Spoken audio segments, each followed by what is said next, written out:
Hi everyone, and welcome to Journey into Hopefulness. This has been about going on 3 weeks since I decided to shave my hair off. Going on about a week and a half of me deciding to actually do a razor shave after I did the buzz cut. I just felt like I needed to do that one extra step to say I did it, and for the experience. And a razor shave is something that I can definitely say, been there, done that. I don't think I'll do it again. It was really interesting to see just skin on my head. But the actual process of razor shaving my head was tedious, very tedious, and it's not something that I feel I would want to keep up, and it's not something that I really even liked.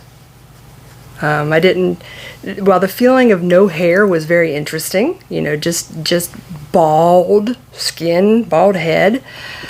It's not something that I really preferred, but it was a very interesting and eye-opening experience. I have a lot of respect for men and women who decide to keep their head shaved, and to think that a lot of you men out there who go through the shaving process of your face every day, ouch. I had razor burn, and I thought I was using a good razor, but I don't think that I'll razor shave my head. I had a lot of people suggest that if I did it the next time that I should go to a barber and get a straight razor shave. So if I ever decide to do it again, I believe that I will go that route. It might be a much more comfortable experience than actually hand razor shaving my own head. But I have really been enjoying the buzzed cut, the buzzed look. It is so different, but I have to say that honestly I like it. I am going to let my hair grow. I have started a video where once a week I take a rotating shot of my head. I thought it would be interesting to see how quickly my hair does grow. That's one of the other eye-opening things about this whole process. It's how quickly my hair actually does grow. I mean, when I razor shaved my head, it was so smooth, but by the next morning I had stubble. And this is a week and a half since I razor shaved, and it's amazing how quickly my hair is growing. I guess the longer your hair gets, you don't see that it's growing as quickly, but it is growing very quickly. I'm pretty amazed. So, how have people been reacting to the fact that I did this? Well, once people understand that I did not choose to do this because of an illness, their next question is usually, why did you do this? Why did you cut your long hair off? And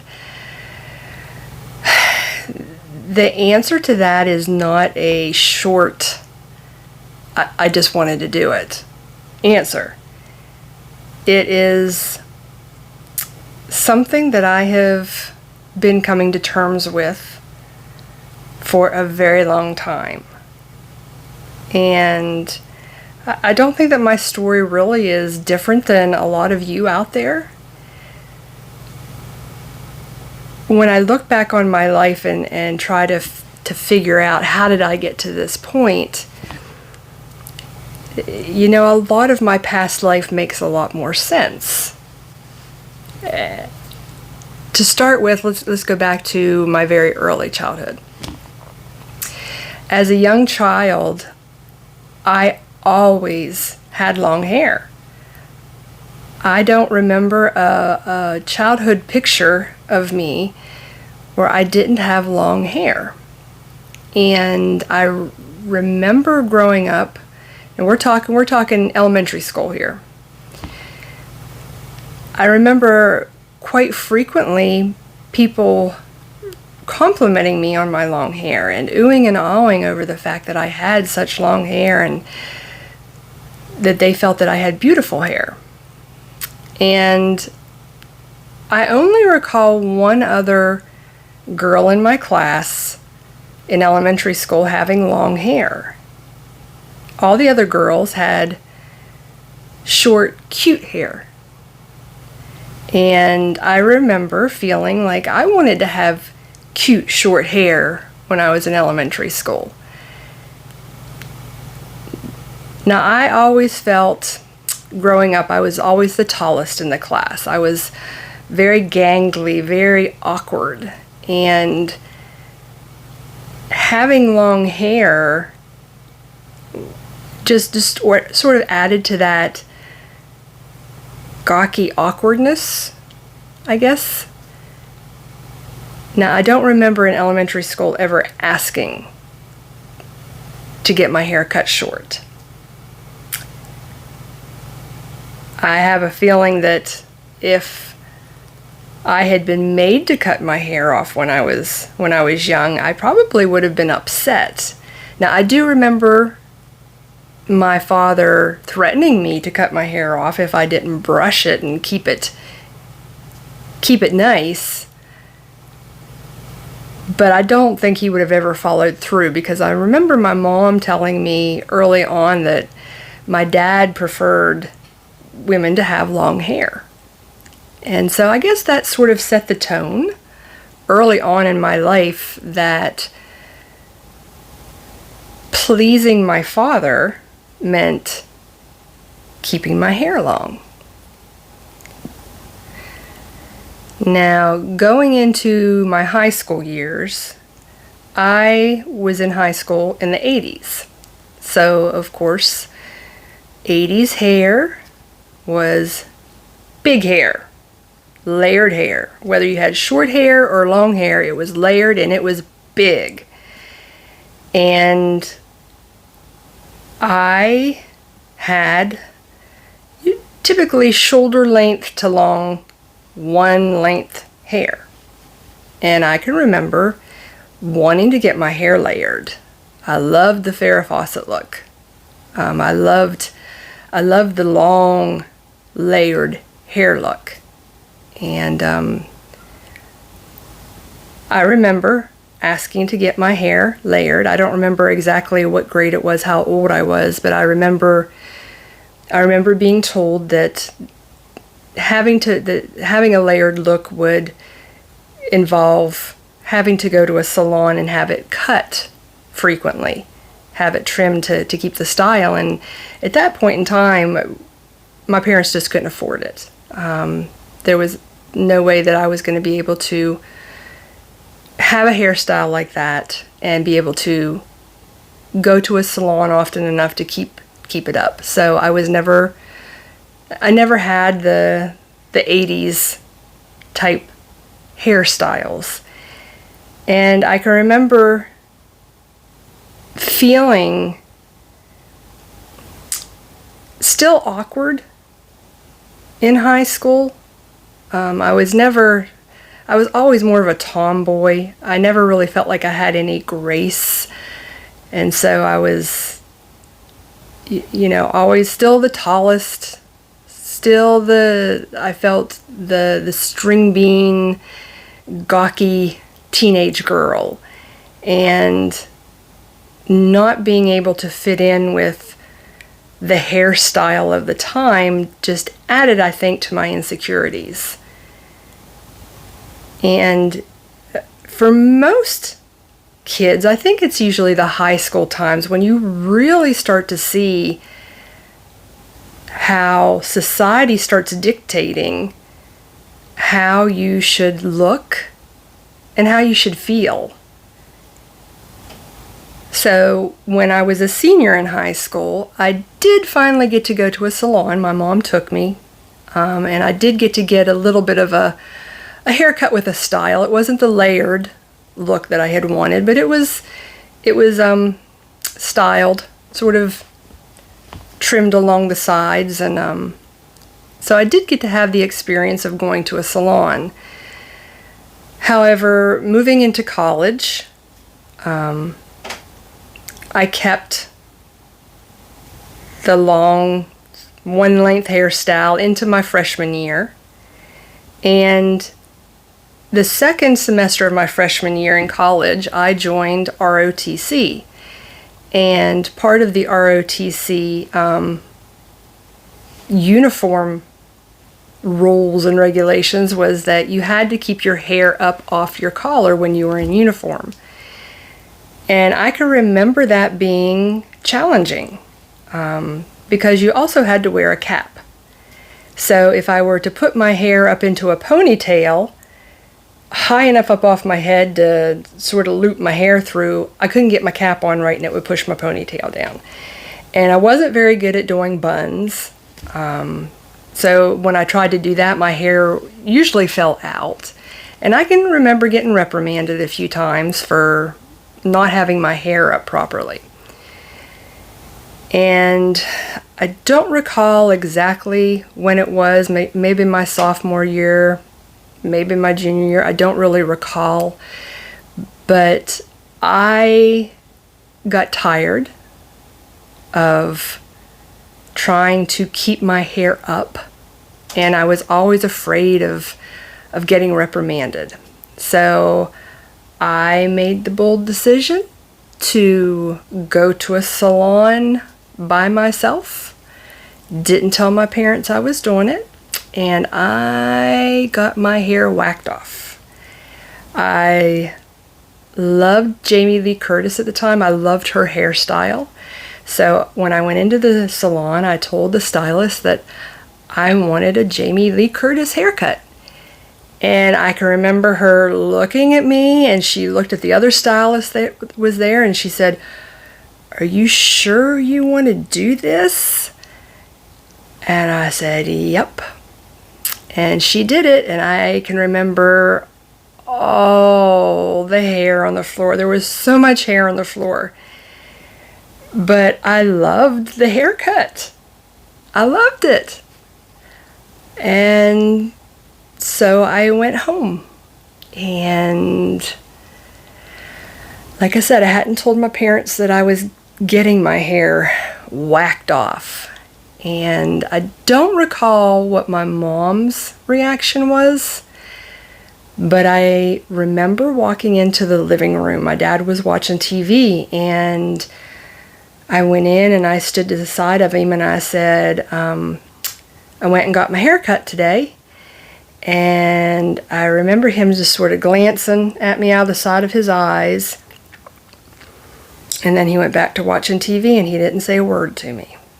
And I could tell from his body language that he was not pleased with me. And I remember the instant guilt paired with sort of the exhilaration of being rebellious. So there was that conflict going on with me. You know, I did something for myself and it felt good, but I had disappointed my father, and that didn't feel good. And so I had this constant back and forth conflict. And about a week later, or sometime during that same week that I got my hair cut, one of the cadre of the ROTC program saw me, and the look on his face was pure shock. And he said, "Jennifer, why did you do that? Why did you get your hair cut?" And I told him, I said, I was just tired of fooling with it, and I just did it. And I can remember his body language, the look on his face, told me that he was so displeased with my choice. And I can remember feeling guilt again. Once again, I had displeased somebody by what I had done to my hair. I kept my hair fairly short. I did let it grow out a little bit, but it was above my shoulders. Kept it layered throughout pretty much the rest of my college years. And it was in college, when I was 20, that I met my first husband. And, I had, fairly short layered hair at the time when I met him. And we dated for about 2.5 years before we eventually got married. And by the time we got married, I had let my hair grow out a little bit. So it was below my shoulders. Not quite one length, but not as short as I had been keeping it. And he never really seemed to have a problem with my hair or who I was when we were dating. I mean, he fell in love with me. I thought for who I was. And several years into the marriage, he started making requests of me. One, to grow my hair even longer. And I had always been a people pleaser. So, not wanting to create conflict, I tried to allow my hair to grow as long as he wanted. And his specific request was that he wanted my hair to grow down over my breasts. Well, one of the things that I had learned in college, when I got my hair cut into the Jamie Lee Curtis style, was how to trim up my own hair. Of course, going to the salon, it was very expensive, and I couldn't afford to go to a salon every 4 to 6 weeks to keep up the style, so I learned to cut my own hair. And in addition to learning to cut my own hair, I also learned that it felt good to cut my own hair, especially when I was stressed. And cutting my hair became a form of stress relief for me. It was never a good idea to do my hair trims when I was stressed because I always took a lot more off than I had originally intended. But there was something about the act of cutting my hair that felt good. And I think that the reason for that feel-good sensation was that I was in control.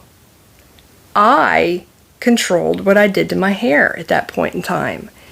And if I wanted to cut my hair, I was going to cut my hair.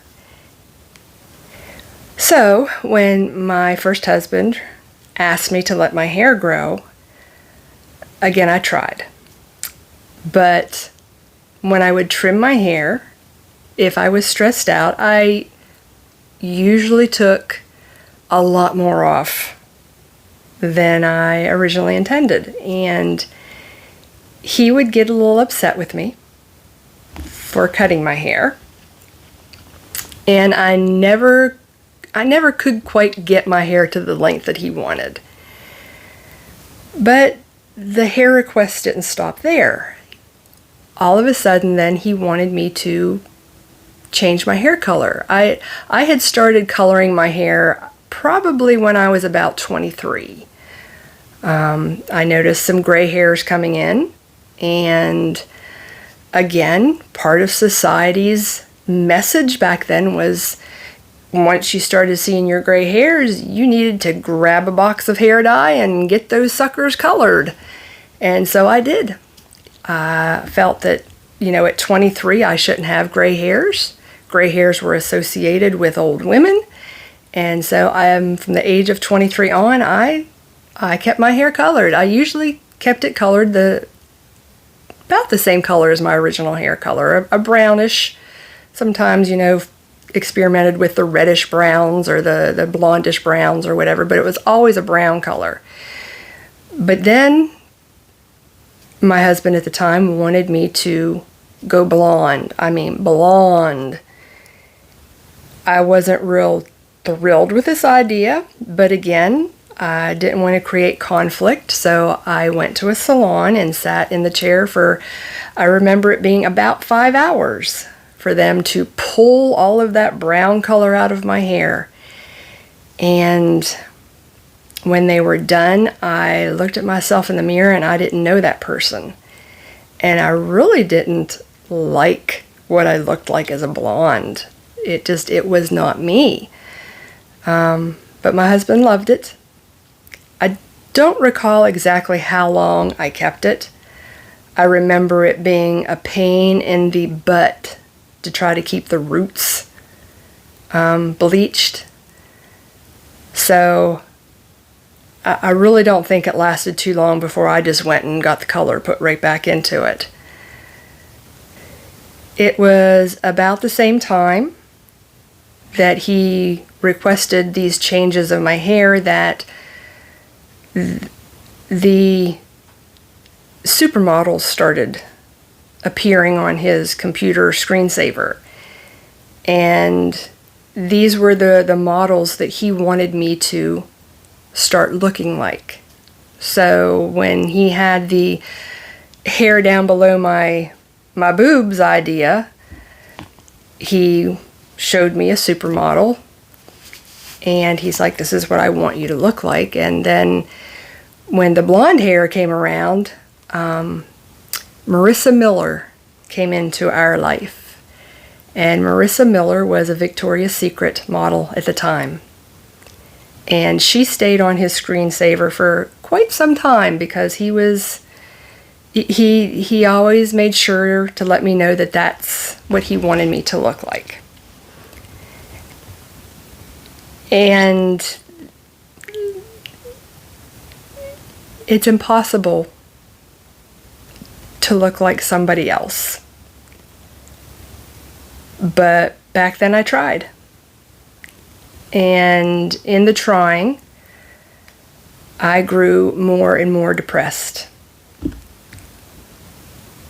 Feeling like here yet again was another person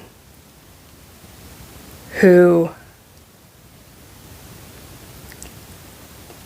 seemed to be displeased with who I was, what I looked like. And with them being displeased, I was displeased with myself. I thought, if I'm not good enough the way that I already look, and I can't achieve looking like somebody else, am I worth anything? I had looked back and felt like my whole life is trying to look like what society, what other people want me to look like. And over the years, my depression and my anxiety got worse. I felt like I had no control.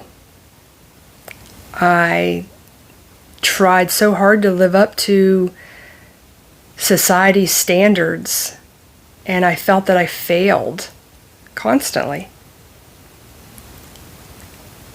Well, my marriage to my first husband did eventually end. And in 2014, I just decided that I was going to try to become more of who I truly was. It hadn't worked trying to please other people's wants and desires of who they thought I should be and who they wanted me to look like. And I took the big, bold step into being who I truly was. And at that time, I was considering not coloring my hair anymore. I was tired of fooling with it. I was tired of how the hair dye made me feel. I hated the expense of, I didn't go to a salon very often to have it done, but when I did, it was expensive, and I didn't like putting that money out into trying to hide who I truly was. And so I spent some time researching how to go gray after so many years of coloring my hair. And there was no easy answer. No matter how you looked at it, it was either you're going to have to let it grow out and you're going to have to put up with the color being there mixed in with, the gray and the demarcation lines of where the old color was if you wanted to keep your long hair.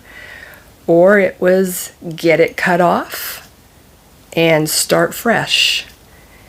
And I was leaning very heavily towards just chopping it off and starting fresh. And the more I researched, it led me into other little areas of other women who had done this. And one was Charlize Theron. And she had shaved her head for the Mad Max movie that she was in. And I remember reading one of her quotes, and it went something like, it is something that she felt every woman should do at least once in their life, to have the experience. And that really resonated with me. I hadn't really thought up to that point about just shaving my head, because at that point my grays were grown out about an inch and a half.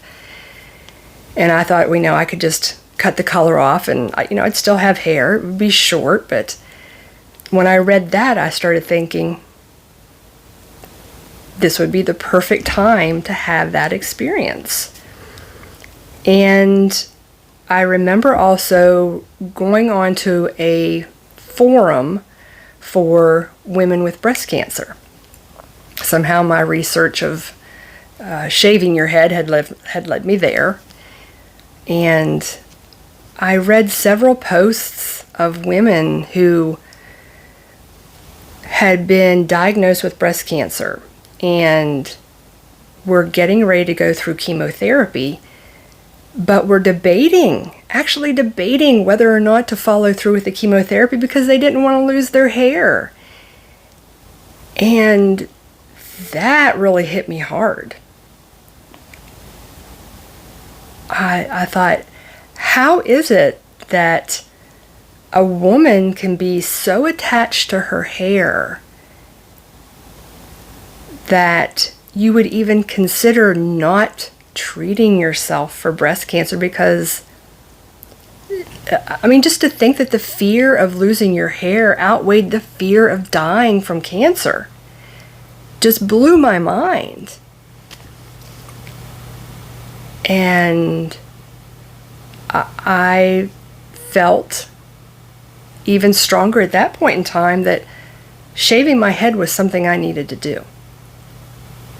I wanted to be able to make that decision rather than life presenting me with a disease that would force me into that decision.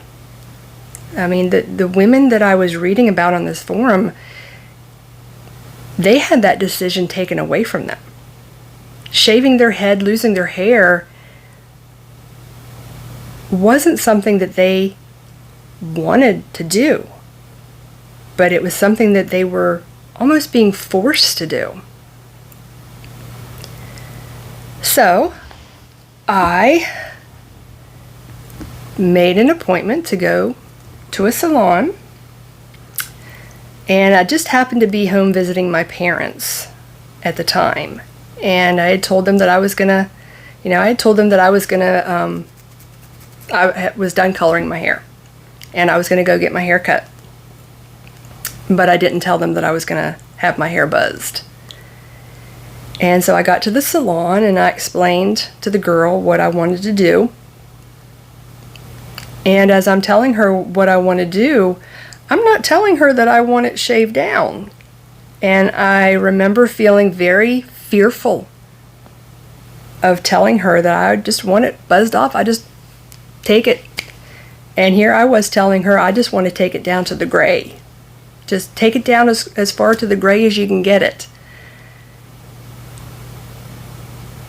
And I remember that feeling of fear. I was fearful of what my parents were going to think of me if I went back home with a buzz cut. Now, this was in 2014. So I would have been 47. So a 47-year-old woman, still afraid of what her parents think about her. But I also remember feeling very afraid of what my daughter was going to think of me. Now, those of you who follow my videos know that Anna and I have a different relationship than a lot of mothers and daughters out there. And we have not had contact for many years. And in 2014, we had been about 2 years into little to no contact. And so I was very fearful of how Anna would react to me doing this. Would she become even more fearful of me? Would just what would her thoughts be? And also, what would society, what would my friends, what would my coworkers think of me? Would they think any less of me? And so I didn't do it. I didn't have it shaved down. And for 6 years, I regretted that decision. I kicked myself for not following through, for allowing what I felt society wanted to see in me, what I felt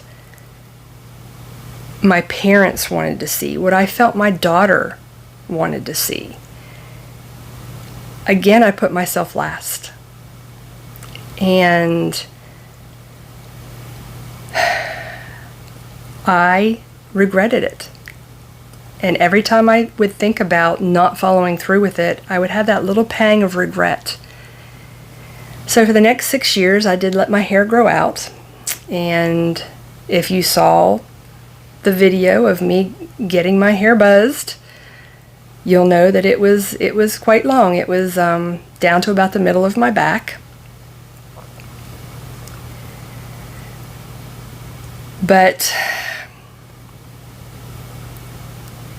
for some reason, this year just seemed to be the year to follow through.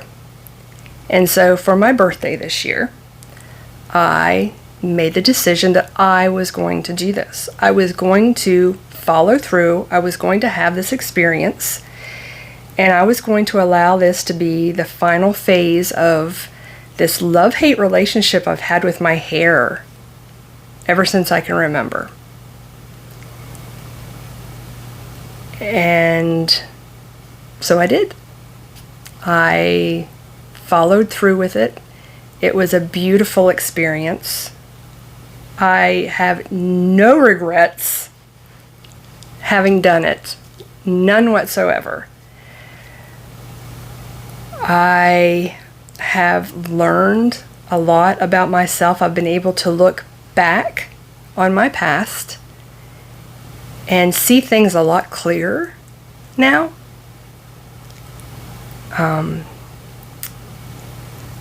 I can see where, when I was growing up, where I put my self-worth and how that followed me into adulthood. And to be able to see that growth in myself, how I have come to realize that my self-worth has nothing to do with my hair or my lack thereof. I am just as capable of loving someone despite having hair. But the big thing is that I am still able to be loved. Nobody has stopped loving me who loved me before. My mom still loves me. I can't say that she likes the fact that I got my hair cut, but she still loves me. Friends and family have been oohed, awed, and shocked that I've done it, but nobody has disowned me because I've done it. I have felt the love of many. My husband hasn't stopped loving me. He's another one. He doesn't really like it, but he has been very supportive, and I love him so much for his support. He knew what this meant to me, and he's like, go do it. But he hasn't stopped loving me. And even if I decided to keep my hair like this, he wouldn't stop loving me. And I know that now. My story isn't unlike anybody else out there who grew up with stories that they told themselves about how you have to be in order for society to love you. And most of those stories are lies. You don't have to be any particular way but who you truly are to be loved. And the amazing thing about being who you truly are is that you start to truly love yourself. And once you truly love yourself, it's amazing the people that you attract into your life. You attract people into your life who love you for you. And that's what I felt these past couple years have been. I've allowed myself to become who I truly am.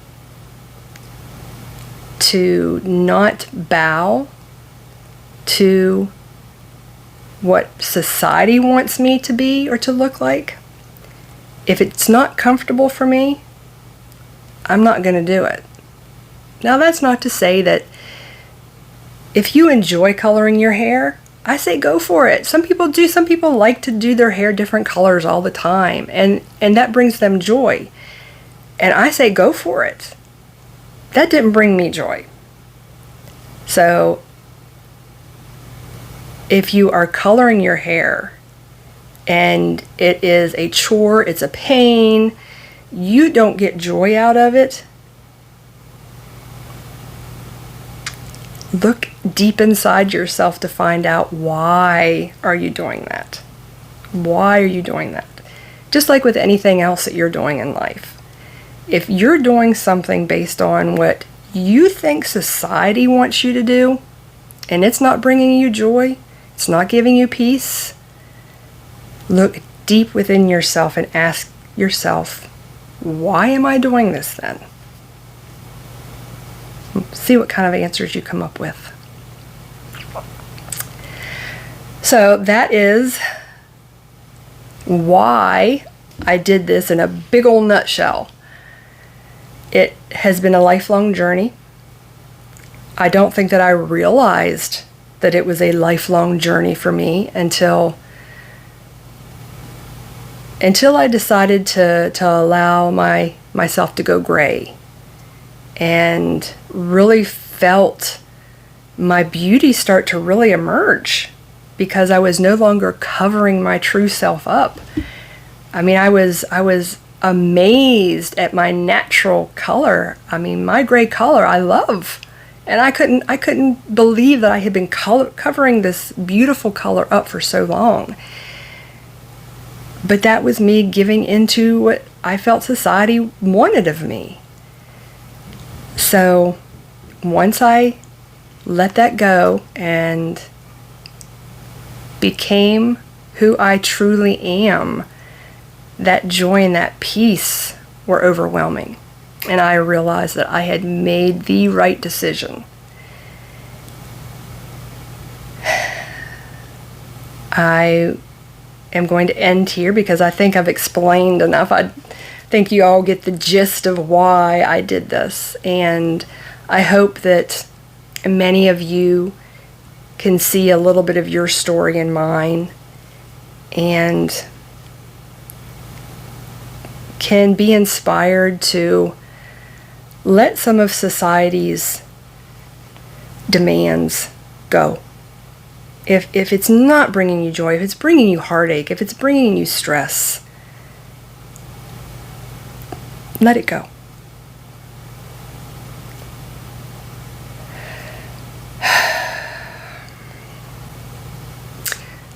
So until next time, please make this your best day, make this your best week ever, and remember, live for now. Live for now. Now is the only moment that we are promised. So if there's something that you've been wanting to do for yourself, something that you think will bring you peace and joy, do it. Do it now. Bye, everyone.